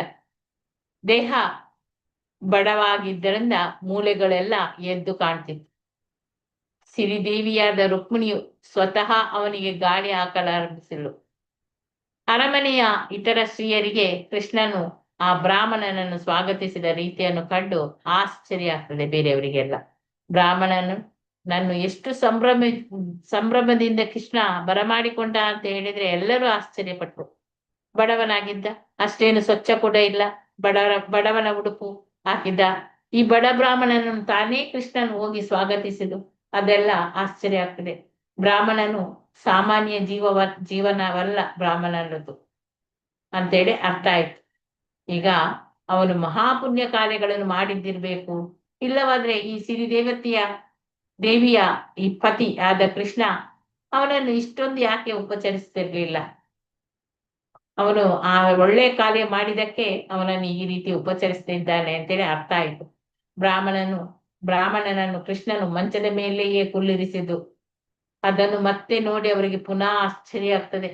ಅಣ್ಣ ಬಲರಾಮನನ್ನು ಆಲಂಗಿಸಿದಂತೆ ಅವನು ಕೃಷ್ಣ ಈಗ ಸುಧಾಮನನ್ನು ಕೂಡ ಆಲಂಗಿಸಿದ್ರಿಂದ ಎಲ್ಲರಿಗೂ ಕೂಡ ಇನ್ನೂ ಕೂಡ ಆಶ್ಚರ್ಯ ಆಗ್ತದೆ. ಇಲ್ಲಿ ಕೃಷ್ಣನು ಬಲರಾಮ ಮತ್ತೆ ರುಕ್ಮಿಣಿಯರನ್ನು ಮಾತ್ರ ಆಲಂಗಿಸ್ತಿದ್ದ, ಬೇರೆ ಯಾರನ್ನು ಕೂಡ ಆ ರೀತಿ ಅಲಿಂಗಿಸ್ತಿರ್ಲಿಲ್ಲ. ಬ್ರಾಹ್ಮಣನನ್ನು ಕೃಷ್ಣ ಪ್ರೀತಿಯಿಂದ ಸ್ವಾಗತಿಸ್ತಾನೆ, ಮಂಚದ ಮೇಲೆ ಕುಳ್ಳಿರಿಸ್ತಾನೆ. ಕೃಷ್ಣನು ಹೇಳ್ತಾನೆ, ಪ್ರಿಯ ಬ್ರಾಹ್ಮಣ ಗೆಳೆಯ, ನೀನು ತುಂಬಾ ಜಾಣ ವ್ಯಕ್ತಿ, ನಿನ್ಗೆ ಧಾರ್ಮಿಕ ಜೀವನದ ತತ್ವಗಳನ್ನು ನೀನೆಲ್ಲ ಬಲ್ಲೆ. ನೀನು ನಮ್ಮ ಗುರುವಿನ ಮನೆಯಲ್ಲಿ ವಿದ್ಯಾಭ್ಯಾಸವನ್ನು ಮುಗಿಸಿ ಅವರಿಗೆ ಸೂಕ್ತವಾದ ಗುರುದಕ್ಷಿಣೆಯನ್ನು ಕೂಡ ಕೊಟ್ಟಿದೀಯ ಅಂತ ಹೇಳಿ ನನ್ನ ಭಾವನೆ. ನೀನು ಮನೆಗೆ ಹಿಂದಿರುಗಿ ಯೋಗ್ಯ ಪತ್ನಿಯನ್ನು ಮದುವೆಯಾಗಿ ಇದ್ದಿರ್ಬೇಕು. ಮೊದಲಿನಿಂದಲೂ ನಿನಗೆ ಪ್ರಾಪಂಚಿಕ ಮನೋಧರ್ಮವಿಲ್ಲ, ನೀನು ಪ್ರಾಪಂಚಿಕ ಸಂಪತ್ತನ್ನು ಕೂಡ ನೀನು ಬಯಸಲಿಲ್ಲ. ಆದುದರಿಂದ ನಿನ್ಗೆ ಹಣದ ಅಗತ್ಯವಿದೆ ಎಂದು ನನಗೆ ಗೊತ್ತಿದೆ. ಆದ್ರೆ ಈ ಭೌತಿಕ ಜಗತ್ತಿನಲ್ಲಿ ಈ ಪ್ರಾಪಂಚಿಕ ಸಂಪತ್ತಿಗೆ ಮೋಹ ಪಡೆದವರು ತುಂಬಾ ವಿರಳ ಜನರು. ಅಂತಹ ರಹಿತರಿಗೆ ಹಣವನ್ನು ಕೂಡಿಡುವುದರಲ್ಲಿ ಅಥವಾ ಇಂದ್ರಿಯ ಸುಖದ ಸಂಪತ್ತಿನಲ್ಲಿ ಆಸಕ್ತಿ ಇಲ್ಲ. ಅವರಲ್ಲಿ ಕೆಲವರು ಆದರ್ಶ ಗೃಹಸ್ಥರು ಕೂಡ ಹೇಗಿರುತ್ತಾನೆ ಎನ್ನುವುದನ್ನು ತೋರಿಸಿಕೊಡುವುದಕ್ಕಾಗಿ ಹಣವನ್ನು ಸಂಗ್ರಹಿಸುವುದನ್ನು ಕೂಡ ನಾನು ಕಂಡೆ. ಹಣದ ಸರಿಯಾದ ವಿತರಣೆಯು ಆದರ್ಶ ಗೃಹಸ್ಥನಿಗೆ ಎಷ್ಟು ಯೋಗ್ಯ, ಹಾಗೆಯೇ ಅವನು ಹೇಗೆ ಶ್ರೇಷ್ಠ ಭಕ್ತ ಆಗಿರುವುದಕ್ಕೆ ಸಾಧ್ಯ ಅಂತೇಳಿ ಎನ್ನುವುದನ್ನು ಅವರು ತೋರಿಸಿಕೊಡ್ತಾರೆ. ಇಂತಹ ಆದರ್ಶ ಗೃಹಸ್ಥರು ನಾನು ತೋರಿಸಿದ ಮಾರ್ಗದಲ್ಲಿಯೇ ನಡೀತಾರೆ ಎಂದು ಭಾವಿಸ್ಬೇಕು. ಪ್ರಿಯ ಬ್ರಾಹ್ಮಣ, ನಾನು ನೀನು ಗುರುಗಳ ಆಶ್ರಮದಲ್ಲಿ ಒಟ್ಟಿಗೆ ಕಳೆದ ಆ ವಿದ್ಯಾಭ್ಯಾಸದ ದಿನಗಳು ನಿನಗೆ ನೆನಪಿದೆಯಾ ಅಂತೇಳಿ ನಾನು ಭಾವಿಸ್ತೇನೆ. ನೆನಪಿರಬಹುದು ಅಂತೇಳಿ ನಾನು ಭಾವಿಸ್ತೇನೆ. ವಾಸ್ತವವಾಗಿ ನಿನಗೂ ನನಗೂ ಜೀವನದಲ್ಲಿ ಬಂದ ವಿದ್ಯೆಯನ್ನೆಲ್ಲ ನಾವು ನಮ್ಮ ವಿದ್ಯಾಭ್ಯಾಸದ ಕಾಲದಲ್ಲಿ ಪಡೆದೆವು. ಮನುಷ್ಯನಿಗೆ ತನ್ನ ವಿದ್ಯಾಭ್ಯಾಸದ ದಿನಗಳಲ್ಲಿ ಯೋಗ್ಯರಾದ ಗುರುಗಳಿಂದ ಸಾಕಷ್ಟು ಶಿಕ್ಷಣ ದೊರೆತರೆ ಅವನ ಭವಿಷ್ಯ ಶುಭಕರ ಆಗ್ತದೆ. ಮತ್ತೆ ಸುಲಭವಾಗಿ ಅಜ್ಞಾನದ ಸಾಗರವನ್ನು ಅವನು ದಾಟಬಹುದು, ಮಾಯಾಶಕ್ತಿಯ ಪ್ರಭಾವಕ್ಕೆ ಒಳಗಾಗುವುದಿಲ್ಲ. ಹಾಗೆ ನೀನು ಪ್ರಿಯ ಸ್ನೇಹಿತ, ತಂದೆಯ ಕೃಪೆಯಿಂದಲೇ ಮನುಷ್ಯನಿಗೆ ದೇಹ ಲಭ್ಯವಾಗುವುದು. ಆದುದರಿಂದ ಮನುಷ್ಯನು ತಂದೆಯನ್ನು ತನ್ನ ಮೊದಲನೆಯ ಗುರುವಾಗಿ ಭಾವಿಸಬೇಕು. ಸಹಜವಾದ ಗುರು ತಂದೆ. ನಮ್ಮನ್ನು ಅಲೌಕಿಕ ವಿದ್ಯೆಯ ಜಗತ್ತಿಗೆ ಪ್ರವೇಶ ಮಾಡಿಸುವವನು ಮತ್ತೆ ಮುಂದಿನ ಗುರು. ನನ್ನನ್ನು ಪೂಜಿಸುವಂತೆಯೇ ಅವರನ್ನು ಕೂಡ ನೀನು ಪೂಜಿಸಬೇಕು. ಒಬ್ಬರಿಗಿಂತ ಹೆಚ್ಚು ಮಂದಿ ಗುರುಗಳು ಇರಬಹುದು. ಶಿಷ್ಯರಿಗೆ ಆಧ್ಯಾತ್ಮಿಕ ವಿಷಯಗಳಲ್ಲಿ ಶಿಕ್ಷಣ ಕೊಡುವವನು ಶಿಕ್ಷಾ ಗುರು, ಶಿಕ್ಷನಿಗೆ ದೀಕ್ಷೆಯನ್ನು ಕೊಡುವವನು ದೀಕ್ಷಾ ಗುರು. ಹಾಗೆ ಅವರಿಬ್ಬರು ಕೂಡ ನನ್ನ ಪ್ರತಿನಿಧಿಗಳು. ಶಿಕ್ಷಣ ನೀಡುವವರು ಅನೇಕ ಮಂದಿ ಗುರುಗಳು ಇರಬಹುದು, ಆದ್ರೆ ದೀಕ್ಷಾ ಗುರು ಒಬ್ಬನೇ. ಆ ಗುರುಗಳ ಶಿಕ್ಷಣದ ಲಾಭವನ್ನು ಪಡೆದು ಅವರಿಂದ ಒಳ್ಳೆಯ ವಿದ್ಯೆಯನ್ನು ಪಡೆಯುವ ಮನುಷ್ಯನು ಭೌತಿಕ ಅಸ್ತಿತ್ವದ ಈ ಜಗತ್ತನ್ನು ದಾಟಿ ಬಿಡುತ್ತಾನೆ. ಅಂತವನು ಮನುಷ್ಯ ಜನ್ಮವನ್ನು ಸಾರ್ಥಕ ಮಾಡಿಕೊಂಡಿದ್ದಾನೆ ಅಂತೇಳಿ ಭಾವಿಸಬಹುದು. ಈ ಮನುಷ್ಯ ಜನ್ಮದಲ್ಲಿ ಸಾಧಿಸಬೇಕಾದ ಕಟ್ಟಕಡೆಯ ಗುರಿಯು ಆಧ್ಯಾತ್ಮಿಕ ಪರಿಪೂರ್ಣತೆಯನ್ನು ಸಾಧಿಸಿ ಭಗವದ್ಧಾಮಕ್ಕೆ ಹಿಂದಿರುಗುವುದು ಎನ್ನುವುದನ್ನು ಅವನು ತಿಳಿದುಕೊಂಡಿದ್ದಾನೆ. ಪ್ರೀತಿಯ ಗೆಳೆಯ, ಪ್ರತಿಯೊಬ್ಬರ ಹೃದಯದಲ್ಲಿ ಇರುವ ಪರಮಾತ್ಮ ನಾನೇ. ಮನುಷ್ಯ ಸಮಾಜ ವರ್ಣಾಶ್ರಮಗಳ ತತ್ವಗಳನ್ನು ಅನುಸರಿಸಬೇಕೆಂದು ನನ್ನ ನೇರವಾದ ಅಪ್ಪಣೆ. ನಾನು ಭಗವದ್ಗೀತೆಯಲ್ಲಿ ಹೇಳಿದ್ದಂತೆ ಯೋಗ್ಯತೆ ಮತ್ತೆ ಕರ್ಮಕ್ಕೆ ಅನುಗುಣವಾಗಿ ಮಾನವ ಸಮಾಜವನ್ನು 4 ವರ್ಣಗಳಾಗಿ ವಿಭಜಿಸಬೇಕು. ಹಾಗೆಯೇ ಪ್ರತಿಯೊಬ್ಬನು ತನ್ನ ಜೀವನವನ್ನು ಕೂಡ 4 ಭಾಗಗಳಾಗಿ ವಿಂಗಡಿಸಿಕೊಳ್ಳಬೇಕು. ಪ್ರತಿಯೊಬ್ಬನು ಮೊದಲನೆಯ ಭಾಗದಲ್ಲಿ ಅವನು ಸಾಕಷ್ಟು ವಿದ್ಯೆಯನ್ನು ಪಡೆದುಕೊಂಡು ಬ್ರಹ್ಮಚರ್ಯದ ವ್ರತವನ್ನು ಪಾಲಿಸುವಂತಹ ಯೋಗ್ಯವಾದ ವಿದ್ಯಾರ್ಥಿ ಆಗ್ಬೇಕು. ಹೀಗೆ ಮಾಡಿದ್ರೆ ಅವನು ಇಂದ್ರಿಯ ತೃಪ್ತಿಗೆ ಗಮನ ಕೊಡದೆ ತನ್ನ ಬದುಕನ್ನು ಸಂಪೂರ್ಣವಾಗಿ ಗುರು ಸೇವೆಗೆ ಮುಡಿಪಾಗಿ ಇಡಬಹುದು. ಬ್ರಹ್ಮಚಾರಿಯು ಕಟ್ಟುನಿಟ್ಟಿನ ವ್ರತ ನಿಯಮಗಳ ಬದುಕನ್ನು ನಡೆಸಬೇಕು. ಗೃಹಸ್ಥನು ನಿಯಂತ್ರಿಸಿದ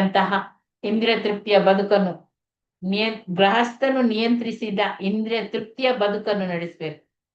ಆದ್ರೆ ಯಾರು ಜೀವನದ 3ನೆಯ ಘಟ್ಟದಲ್ಲಿ ಗೃಹಸ್ಥನಾಗಿ ಉಳಿಯಬಾರದು, ಆ ಘಟ್ಟದಲ್ಲಿ ಮನುಷ್ಯನು ಬ್ರಹ್ಮಚರ್ಯದ ಘಟ್ಟದಲ್ಲಿ ಪಾಲಿಸಿದ ವ್ರತ ನಿಯಮಗಳಿಗೆ ಹಿಂದಿರುಗಿ ತನ್ನ ಗೃಹಸ್ಥ ಜೀವನದ ಆ ಬಂಧನವನ್ನು ಕಳೆದುಕೊಳ್ಬೇಕು.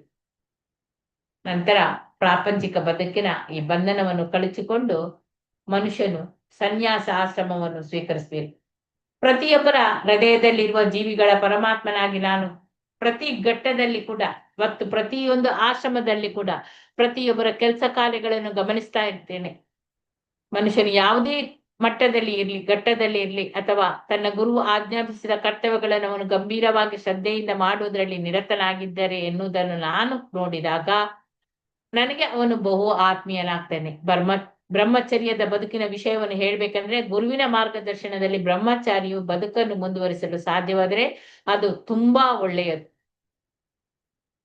ಬ್ರಹ್ಮಚರ್ಯ ಜೀವನದಲ್ಲಿ ಕಾಮ ಪ್ರವೃತ್ತಿಗಳು ಉಂಟಾದರೆ ಅವನು ಗುರುದಕ್ಷಿಣೆಯನ್ನು ಸಲ್ಲಿಸಿ ಗುರುವನ್ನು ಬಿಟ್ಟು ಹೋಗ್ಬೇಕು. ಅವನು ವೈದಿಕ ಪದ್ಧತಿಯ ಪ್ರಕಾರ ಗುರುವಿಗೆ ಒಂದು ಕಾಣಿಕೆಯನ್ನು ಶಿಷ್ಯ ಕೊಡ್ತಾನೆ, ಅದಕ್ಕೆ ಗುರುದಕ್ಷಿಣೆ ಅಂತ ಹೇಳ್ತಾರೆ. ಆಗ ಶಿಷ್ಯನು ಗೃಹಸ್ಥಾಶ್ರಮವನ್ನು ಸ್ವೀಕರಿಸಿ ಧಾರ್ಮಿಕ ವಿಧಿಗಳಿಗೆ ಅನುಗುಣವಾಗಿ ಒಬ್ಬ ಪತ್ನಿಯನ್ನು ಸ್ವೀಕರಿಸಬೇಕು. ಬ್ರಾಹ್ಮಣ ವಿದ್ವಾಂಸನಾದ ತನ್ನ ಸ್ನೇಹಿತನೊಡನೆ ಮಾತನಾಡುತ್ತಾ ಕೃಷ್ಣನು ನೀಡಿದ ಆ ಆದೇಶಗಳು ಮಾನವ ಸಮಾಜಕ್ಕೆ ಒಳ್ಳೆಯ ಮಾರ್ಗದರ್ಶನ ಮಾಡುತ್ತದೆ. ವರ್ಣ ಮತ್ತು ಆಶ್ರಮಗಳನ್ನು ಬೆಳೆಸದೇ ಇರುವ ಮನುಷ್ಯನ ನಾಗರಿಕತೆಯ ನಯವರಿತ ಪ್ರಾಣಿ ಸಮಾಜ ಅಷ್ಟೇ. ಅದು ಒಂಟಿಯಾಗಿ ಇರುವ ಗಂಡಸಾಗ್ಲಿ ಹೆಂಗಸಾಗ್ಲಿ ಕಾಮ ಜೀವನದಲ್ಲಿ ತೊಡಗುವುದು ಮಾನವ ಸಮಾಜದಲ್ಲಿ ಇದು ಒಪ್ಪತಕ್ಕದು ಅಲ್ಲ. ಮನುಷ್ಯನು ಬ್ರಹ್ಮಚಾರಿ ಜೀವನದ ತತ್ವಗಳನ್ನು ಕಟ್ಟುನಿಟ್ಟಾಗಿ ಪಾಲಿಸಬೇಕು. ಇಲ್ಲವೇ ಗುರುವಿನ ಅಪ್ಪನೆಯಂತೆ ಅವನು ಮದುವೆಯನ್ನು ಮಾಡಿಕೊಳ್ಬೇಕು. ಅನೈತಿಕ ಕಾಮದ ಒಂಟಿ ಜೀವನವು ಅದು ಪಶು ಜೀವನಕ್ಕೆ ಸಮಾನ. ಪಶುಗಳಿಗೆ ವಿವಾಹದ ಸಂಸ್ಥೆ ಇಲ್ಲ. ಆಧುನಿಕ ಸಮಾಜವು ಮನುಷ್ಯ ಜೀವನದ ಮಹತ್ ಕಾರ್ಯವನ್ನು ಸಾಧಿಸುವ ಗುರಿಯನ್ನು ಇಟ್ಟುಕೊಂಡಿಲ್ಲ. ಮನುಷ್ಯ ಜೀವನದ ಮಹತ್ ಕಾರ್ಯ ಏನೆಂದರೆ ಭಗವದ್ಧಾಮಕ್ಕೆ ಹಿಂದಿರುಗುವುದು. ಈ ಮಹತ್ ಕಾರ್ಯವನ್ನು ಸಾಧಿಸಲಿಕ್ಕೆ ವರ್ಣಾಶ್ರಮದ ವ್ಯವಸ್ಥೆಯನ್ನು ನಾವು ಅನುಸರಿಸಬೇಕು. ಆ ವ್ಯವಸ್ಥೆಯನ್ನು ಕಟ್ಟುನಿಟ್ಟಾಗಿ ಪ್ರಜ್ಞಾಪೂರ್ವಕವಾಗಿ ಅನುಸರಿಸಿದಾಗ ಬದುಕಿನ ಮಹತ್ ಕಾರ್ಯವನ್ನು ನಾವು ಸಾಧಿಸ್ತದೆ. ಹಾಗೆ ಉತ್ತಮ ಮಾರ್ಗದರ್ಶನ ಇಲ್ಲದಿದ್ರೆ ಇದನ್ನು ಪರೋಕ್ಷವಾಗಿ ಅನುಸರಿಸಿದಾಗ ಇದು ಮಾನವ ಸಮಾಜದಲ್ಲಿ ಶೋಭೆಯನ್ನು ಉಂಟು ಮಾಡ್ತದೆ, ಶಾಂತಿ ಸಮೃದ್ಧಿಗಳು ಇರುವುದಿಲ್ಲ. ಕೃಷ್ಣನು ತನ್ನ ಬ್ರಾಹ್ಮಣ ಸ್ನೇಹಿತನೊಂದಿಗೆ ಮಾತನ್ನು ಮುಂದುವರಿಸ್ತಾನೆ. ಪ್ರಿಯ ಸ್ನೇಹಿತ, ನಾವು ವಿದ್ಯಾರ್ಥಿಗಳಿದ್ದಾಗ ಆ ದಿನಗಳಲ್ಲಿ ನಮ್ಮ ಕೆಲಸ ಕಾರ್ಯಗಳ ನೆನಪು ನನಗೆ ಇದೆ ಎಂದುಕೊಂಡಿದ್ದೇನೆ, ಅದು ನಿನಗೆ ಕೂಡ ಇರ್ಬೋದು. ಗುರುಪತ್ನಿಯ ಅಪ್ಪನೆಯಂತೆ ನಾವು ಕಾಡಿನಲ್ಲಿ ಸೌದೆಯನ್ನು ತರಲಿಕ್ಕೆ ಹೋದ ನೆನಪು ನಿನ್ಗೆ ಇದೆ, ನಿನ್ಗಿರ್ಬಹುದು. ನಾವು ಒಣಗಿದ ಸೌದೆಯನ್ನು ಸಂಗ್ರಹಿಸುತ್ತಿದ್ದಾಗ ಆಕಸ್ಮಿಕವಾಗಿ ಆ ದಟ್ಟ ಕಾಡನ್ನು ಪ್ರವೇಶಿಸಿ ದಾರಿ ತಪ್ಪುತ್ತೇವೆ. ಅನಿರೀಕ್ಷಿತವಾಗಿ ಧೂಳೆಬ್ಬಿಸುವಂತಹ ಸುಂಟರ ಗಾಳಿ ಬೀಸ್ತದೆ, ಮೋಡಗಳು ಸಿಡಿಲುಗಳು ಕಾಣಿಸ್ತವೆ, ಗುಡುಗಿನ ಸ್ಫೋಟಕ ಶಬ್ದ ಕೇಳಲಾರಂಭುತ್ತದೆ, ಸೂರ್ಯ ಮುಳುಗ್ತಾನೆ. ನಾವು ಕತ್ತಲಾದ ಕಾಡಿನಲ್ಲಿ ದಾರಿ ತಪ್ಪುತ್ತೇವೆ.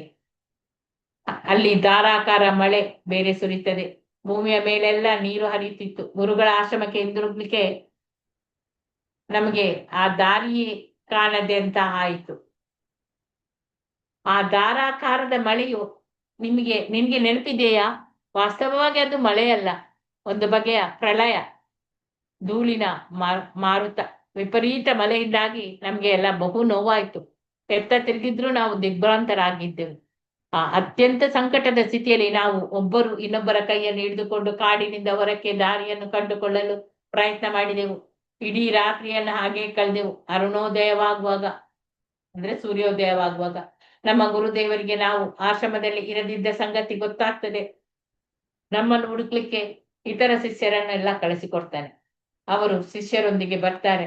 ಕಾಡಿನಲ್ಲಿ ನಾವಿದ್ದ ಸ್ಥಳಕ್ಕೆ ಬಂದಾಗ ನಮ್ಮ ಸಂಕಟವನ್ನು ಅವರು ನೋಡ್ತಾರೆ. ಬಹು ಕರುಣೆಯಿಂದ ಗುರುದೇವರು ಹೇಳ್ತಾರೆ, ಪ್ರೀತಿಯ ಹುಡುಗರೇ, ನನಗಾಗಿ ನೀವು ಇಷ್ಟೊಂದು ಕಷ್ಟವನ್ನು ಪಟ್ಟಿರುವುದು ಆಶ್ಚರ್ಯಕರ.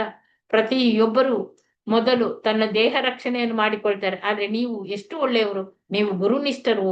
ಎಂದ್ರೆ ದೇಹದ ನೆಮ್ಮದಿಗೆ ಗಮನ ಕೊಡದೆ ನನಗಾಗಿ ನೀವೆಲ್ಲ ಎಷ್ಟು ಶ್ರಮ ಪಟ್ಟಿದ್ದೀರಾ. ನಿಮ್ಮಂತಹ ನಿಜವಾದ ವಿದ್ಯಾರ್ಥಿಗಳು ಗುರುವಿನ ತೃಪ್ತಿಗಾಗಿ ಯಾವ ಕಷ್ಟವನ್ನಾದ್ರೂ ಸಹಿಸ್ತಾರೆ ಎಂದು ನನಗೆ ನಿಮ್ಮನ್ನು ನೋಡಿ ಬಹಳ ಸಂತೋಷ ಆಗ್ತದೆ. ನಿಜವಾದ ವಿದ್ಯಾರ್ಥಿಯು ತನ್ನ ಗುರುವಿನ ಋಣವನ್ನು ತೀರಿಸುವುದು ಈ ರೀತಿ. ಗುರುವಿನ ಸೇವೆಗೆ ತನ್ನ ಜೀವನವನ್ನು ಮುಡುಪಾಗಿಡುವುದೇ ಶಿಷ್ಯನ ಕರ್ತವ್ಯ. ದ್ವಿಜೋತ್ತಮರೇ, ನಿಮ್ಮ ಈ ಕಾರ್ಯದಿಂದ ನನಗೆ ತುಂಬಾ ಸಂತೋಷವಾಗಿದೆ. ನಿಮ್ಮನ್ನು ಆಶೀರ್ವದಿಸ್ತೇನೆ. ನಿಮ್ಮ ಬಯಕೆಗಳು, ಆಕಾಂಕ್ಷೆಗಳೆಲ್ಲ ಕೈಗೂಡ್ಲಿ. ನನ್ನಿಂದ ನೀವು ಕಲಿತ ವಿದ್ಯೆ, ವೇದ ಎಲ್ಲ ಸದಾ ನಿಮ್ಮ ನೆನಪಿನಲ್ಲಿ ಇರಲಿ. ಇದರಿಂದ ಪ್ರತಿ ಕ್ಷಣವೂ ನೀವು ವೇದಗಳ ಉಪದೇಶವನ್ನು ನೆನಪಿನಲ್ಲಿ ಇಟ್ಟು ಕಷ್ಟವಿಲ್ಲದೆ ಅವುಗಳ ಆದೇಶಗಳನ್ನು ಹೇಳಲು ಸಾಧ್ಯವಾಗ್ತದೆ. ಹೀಗೆ ನಿಮಗೆ ಈ ಬದುಕಿನಲ್ಲಾಗ್ಲಿ ಅಥವಾ ಮುಂದಿನ ಬದುಕಿನಲ್ಲಾಗ್ಲಿ ನಿರಾಸೆ ಎಂಬುದು ಆಗುವುದಿಲ್ಲ.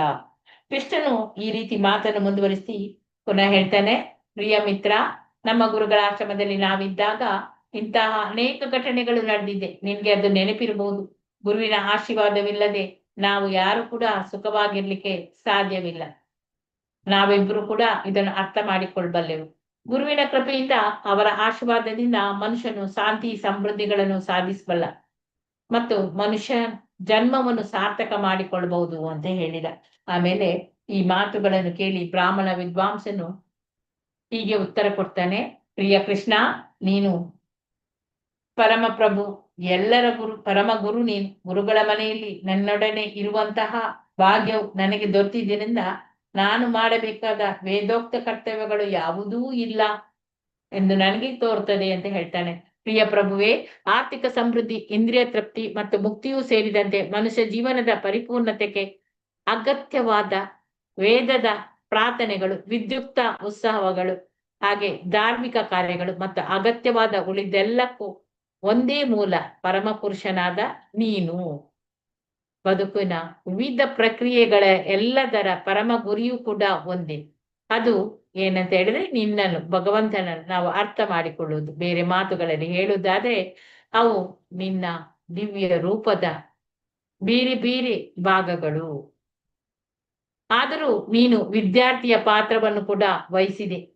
ನಮ್ಮೊಡನೆ ಗುರುಗಳ ಮನೆಯಲ್ಲಿ ನೀನು ಕೂಡ ವಾಸ ಮಾಡಿದೆ. ಹೀಗೆಂದ್ರೆ ಎಲ್ಲಾ ಲೀಲೆಗಳನ್ನು ನೀನು ಸಂತೋಷಕ್ಕಾಗಿಯೇ ನೀನು ನಡೆಸಿದೆ ಅಂತ ಅರ್ಥ. ಇಲ್ಲವಂದ್ರೆ ನೀನು ಮನುಷ್ಯನ ಪಾತ್ರವನ್ನು ವಹಿಸುವ ಅಗತ್ಯವೇ ಇರಲಿಲ್ಲ. ಹೀಗೆ ಇಲ್ಲಿ ಶ್ರೀಕೃಷ್ಣ ಮತ್ತು ಬ್ರಾಹ್ಮಣನಾದ ಸುಧಾಮರ ಭೇಟಿ ಎಂಬ 79ನೆಯ ಅಧ್ಯಾಯದ ಭಕ್ತಿ ವೇದಾಂತ ಭಾವಾರ್ಥವು ಇಲ್ಲಿಗೆ ಮುಗಿಯಿತು. ಏನಾಯ್ತು? ಬ್ರಾಹ್ಮಣ ಬಂದ ಮನೆಗೆ? ಎಲ್ಲರ ಮನೆಯಲ್ಲೂ ಇದ್ದಾನ ಕೃಷ್ಣ? ಹರೇ ಕೃಷ್ಣ. ಯಾರು ಎಲ್ಲ ಅಲ್ಲಿ ಯಾರು ಬಾಯಿಯೇ ತಿಳಿಯುವುದಿಲ್ಲ. ಏನಾಯ್ತು? ಹರೇ ಕೃಷ್ಣ ಮಾತಾಜಿ. ಇದ್ದಾರೆ ಮಾತಾಜಿ. ಏನಾಯ್ತು ಅಲ್ಲೇ? ಏನಾಯ್ತು? ಕೃಷ್ಣನ ಕತೆ ಕೇಳ್ತಾ ಇದ್ದೇವೆ. ಎಲ್ಲ ಸರಿ, ಇಲ್ಲೇ ಏನಾಯ್ತು? ಇದೀವಿ ಲಾಸ್ಟ್ಗೆ ಮಾತಾಜಿ, ಏನಾಯ್ತು? ಎಲ್ಲ ಏನ್ ಇಲ್ಲೇ ಅರ್ಥ ಇದೀವಿ. ಆಯ್ತು ನಿಮ್ಗೆ ಇದ್ರಲ್ಲಿ? ಎಲ್ಲೂ ಹೋಗಿಲ್ಲ. ಎಲ್ಲೂ ಹೋಗ್ಲಿಲ್ಲ. ಏನ್ ಅರ್ಥ ಆಯ್ತು? ನೀವು ಕೃಷ್ಣನ್ ಕಳ್ಸ್ಬೇಕಲ್ಲ ನಮ್ಮ ಮನೆಗೆ, ಅದಕ್ಕೆ ಕಾಯ್ಕೊಂಡು ಕೂತಿದ್ದೀವಿ. ನಾನ್ ಕಳಿಸಿದ್ದೇನೆ. ನೀವು ಬರ್ಬೇಕು ಕೃಷ್ಣನ ಮನೆಗೆ ಅಂತೇಳಿ. ಕೃಷ್ಣ ಕಾಯ್ತಾ ಇದ್ದಾನೆ, ಯಾವಾಗ ಬರ್ತೀರಿ ಅಂತ ಕೇಳ್ತಾ